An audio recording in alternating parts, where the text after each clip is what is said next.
ხო, ეცით ისტორიულ ეპოქებთან დაკავშირება ძალიან საჭუჭმანოც არის და არც თუ ისეთი არ ვიცით ჩვენ თუ უშუალოდ ფშავ-ხევსურეთის ტერიტორიაზე ეს კულტურა რო გავრცელებულია, ეს ცხადია. მაგრამ ჯერჯერობით არ არის ისაც დადგენილი, ვინ შექმნა ეს მტკვარ-არაქსის კულტურა. ეთნიკურად ვინ იყვნენ ესენი? არის გამოთქმული, რომ კავკასიური ტომები იყვნენ. არის გამოთქმული მოსაზრება, რომ ეს არის ესენი ქართველების წინაპარი ტომები და მათ მიერ არის შექმნილი ეს კულტურა. არის რომ ამ კულტურის შემქმნელები ხურიტები იყვნენ და მრავალი მოსაზრება არის. ყოველ შემთხვევაში ამ კულტურამ თავისი გავრცელების თვალსაზრისით ძალიან დიდი ტერიტორია მოიცვა. არის საქართველოში ხო არის და არის აღმოსავლეთ საქართველო მთლიანად მოიცვა, ასევე არის დასავლეთ საქართველოში ჭიათურა, არის საჩხერე, დაბლა გომი არის იქით სამტრედიისკენ აი მანდარი აღმოჩენილი, მაგრამ მთლიან დასავლეთ საქართველოს არ მოიცავს.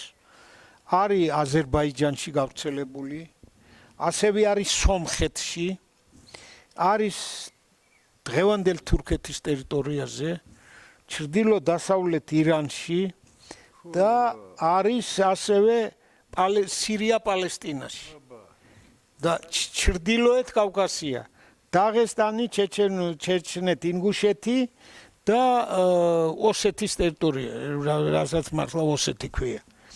და რაც სადაც ოსები ცხოვრობენ, იქაც არის გავრცელებული. აი, უფრო დასავლეთით, ჩრდილო კავკასიის დასავლეთით, იქით აღარ არის რა, ყაბარდო-ბალყარეთი, ჩერკეზეთი და ისინი, ადიღე და ეგენი, იქით არ არის რა.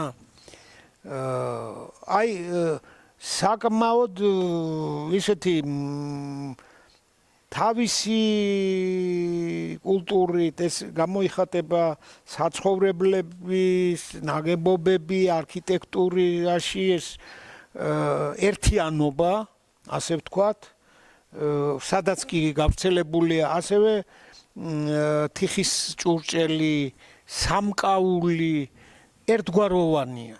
ის კი არა, აი უცხოელები, ვინც სწავლობენ ანატოლიაში, ანატოლია ქვია თურქეთის ტერიტორიაზე, აი იქ არის მძლავრად წარმოდგენილი ეს კულტურა, როდესაც მტკვარ-არაქსელები იქ შედიან ამ ტერიტორიაზე, იპყრობენ უკვე ქალაქური, უკვე მაღალი ცივილიზაციის მატარებელ საზოგადოებებს, ქალაქური ტიპის დასახლებებს და იქ ამ დროს უკვე იყო სამეთუნეო ჩარხი და გამოყენებული იმებს თიხის ჭურჭელს რო ამზადებდნენ.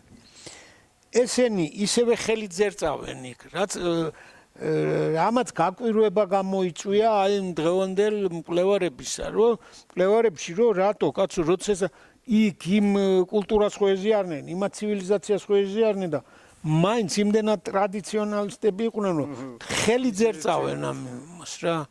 ისეთი ეს არის, ხო და რაც შეეხება ახლა იმ ფხოვში თუ ხევსურეთში ამ კულტურის აღმოჩენას, განსაკუთრებით ჯერჯერობით ჩვენ გვაქვს მუცო ერთ-ერთი პუნქტი და ძალიან მნიშვნელოვანი პუნქტი და გვაქვს გიორგი წმინდა ხევსურეთში. ნამდვილად მე მიუხედავად იმისა, რომ კვლევები არ დამთავრებულა, შეგვიძლია უკვე თამამად თქვათ, რომ იქ ეს მტკვარ-არაქსელები ასულები არიან არა რაღაცა სეზონურად, არამედ საცხოვრებლად. კონკრეტულად ეს არის ნუ აი თარიღებიც გვაქვს უკვე 29-22 საუკუნე ქრისტეს შობამდე.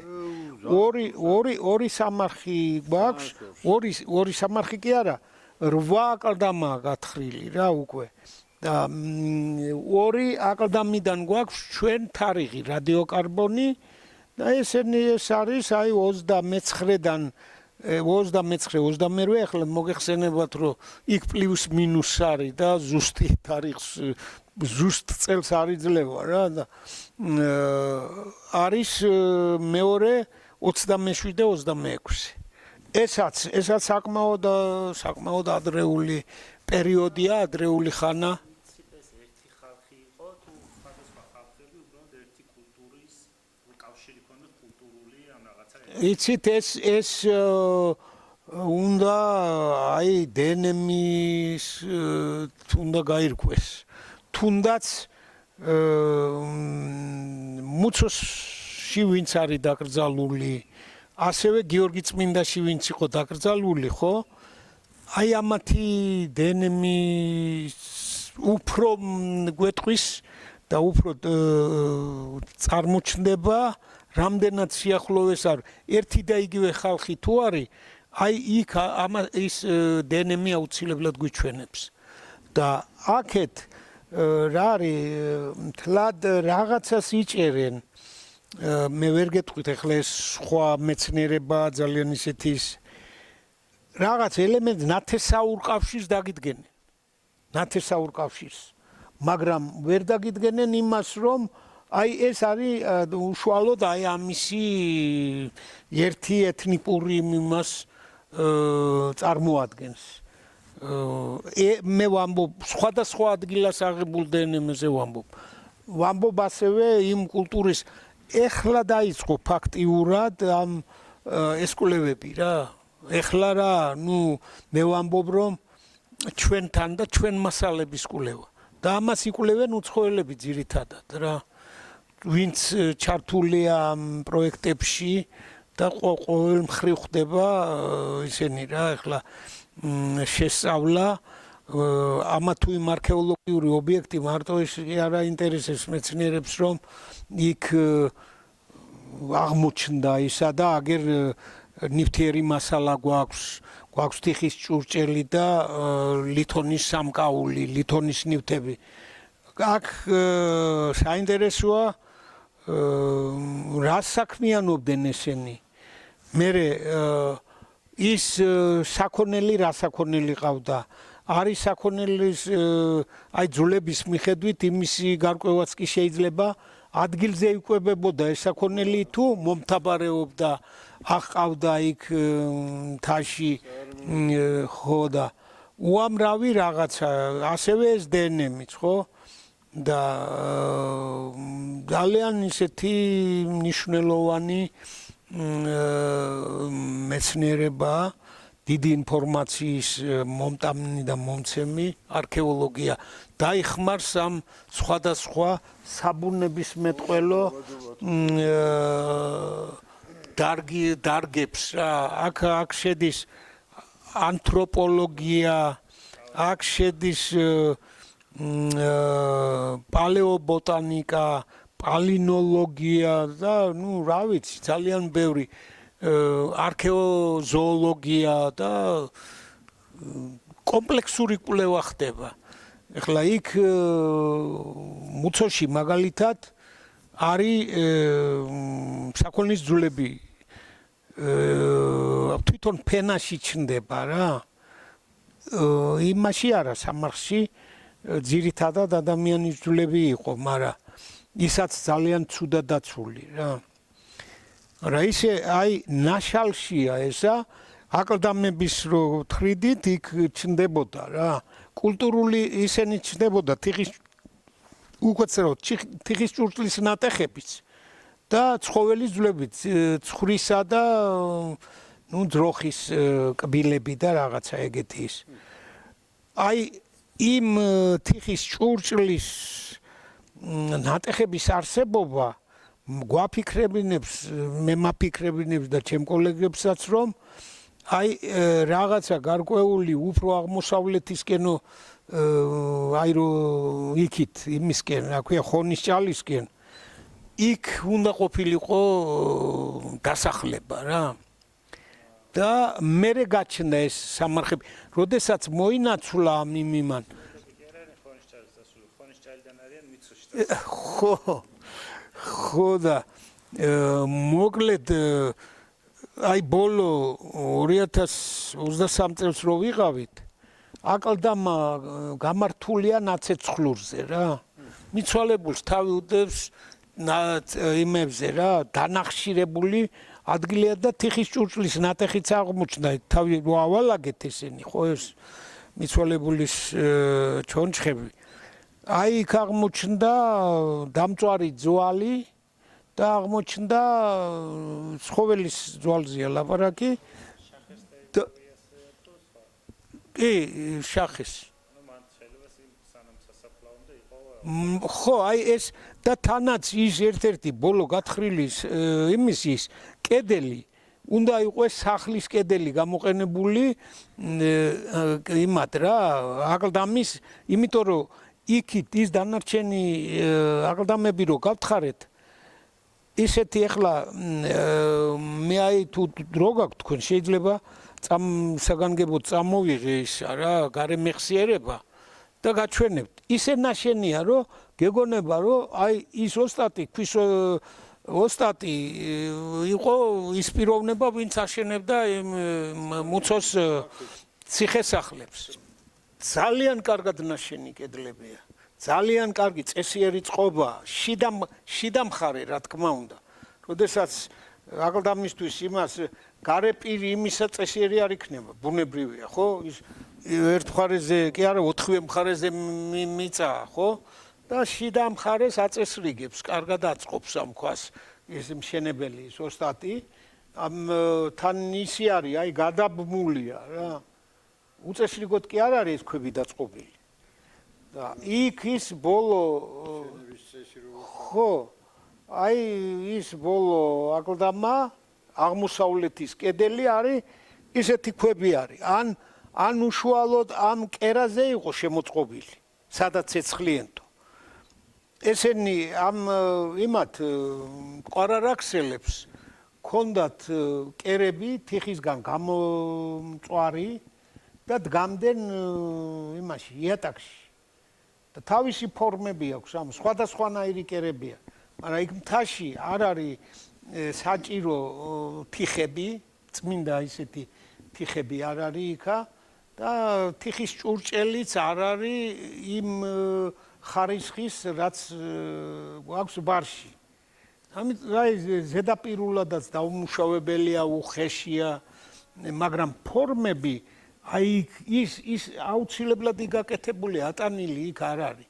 ის თიხის ჭურჭელი წარმოიდგინეთ ახლა ეს ერთ-ერთი დამამტკიცებელი არგუმენტია იმისა რომ იქ კი არ არის სეზონურად არამედ იქ ცხოვრობს არც ერთი თიხის ჭურჭელი არ არის ბარიდან ატანილი თუმცა ერთი თასი ნამდვილად არის აქედან შეტანილი და თანაც შეტანილი ჟინვალის აი ჟინვალი არანისი რო არის სოფელი ახალი დასახლება მანდ გაითხარა ძალიან განსაკუთრებული ფორმის ისინი არის თიხის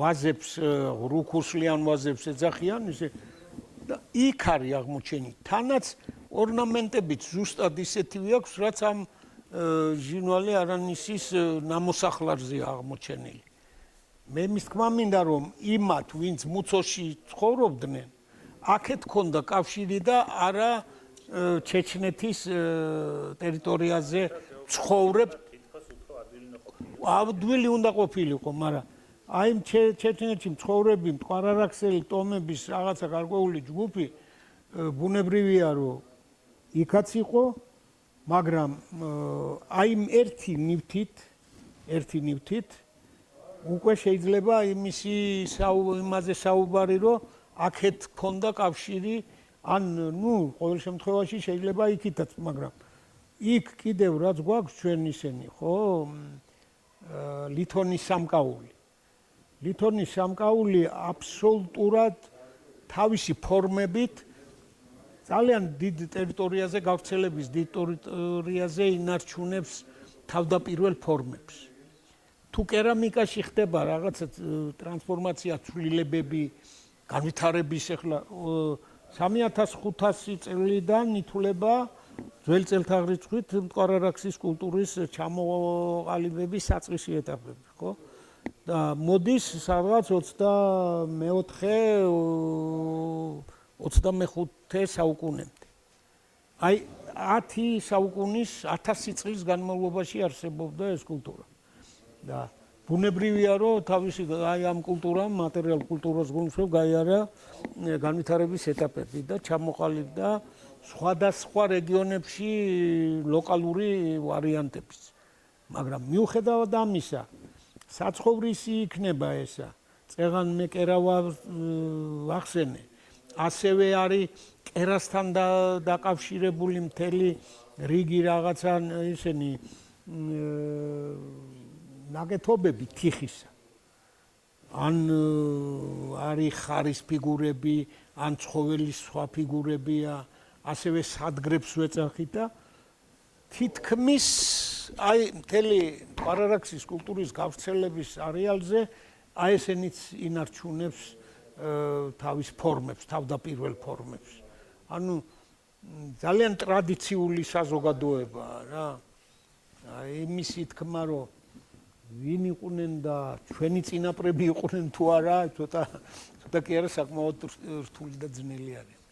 მაგრამ უკვე ის ფაქტი რომ იმ პერიოდში დასახლებული ეს ძალიან შეფლობდა რომ ეს გვიან შესული, გვიან არის ათვისებული ხევსურეთიანი. არა, აი წეღან მე გითხარით რომ მას ის რომ ამ შარშანი იყო თუ რაღაცა იქ ჩვენთან ჩვენს ინსტიტუტში წავიკითხე აი ეს მოხსენება რომ ქრისტიანობის გავრცელების საკითხი ფხოვში არქეოლოგიური მონაცემების მიხედვით.